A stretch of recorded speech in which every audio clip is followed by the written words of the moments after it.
5 millions d'enfants meurent de faim chaque année, 300 000 enfants soldats sont recensés, un enfant sur 10 est victime de mauvais traitements.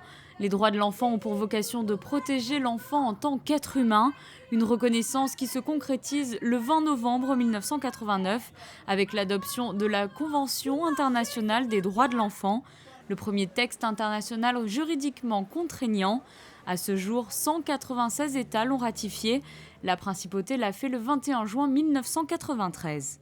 Avant tout, c'est le problème de la violence qui existe partout. Et la violence augmente dans tous les pays au monde.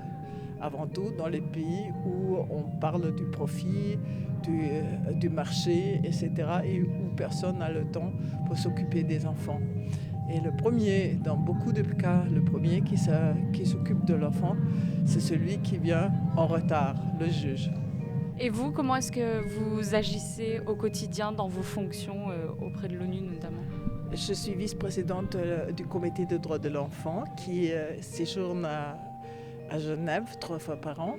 Et on est là pour voir si les États membres de la Convention des droits de l'enfant vont implémenter aussi la condition qu'ils ont ratifiée.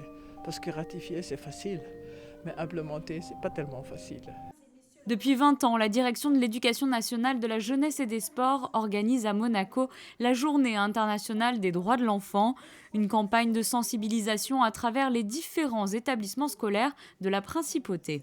C'est une très très bonne et très très importante idée. Il y a des pays comme le Monaco ou aussi comme le mien, l'Autriche, où il n'y a pas tellement de problèmes, des vrais problèmes. Et je crois que c'est important que ces pays-là aident les autres où il y en a vraiment. De nombreuses actions sont menées chaque année par les élèves de la principauté afin de récolter des fonds à destination d'associations humanitaires œuvrant à la défense des droits de l'enfant. Cette année, elles étaient 4 à recevoir un chèque de 8 000 € pour aider à la mise en œuvre de leurs projets sur le terrain.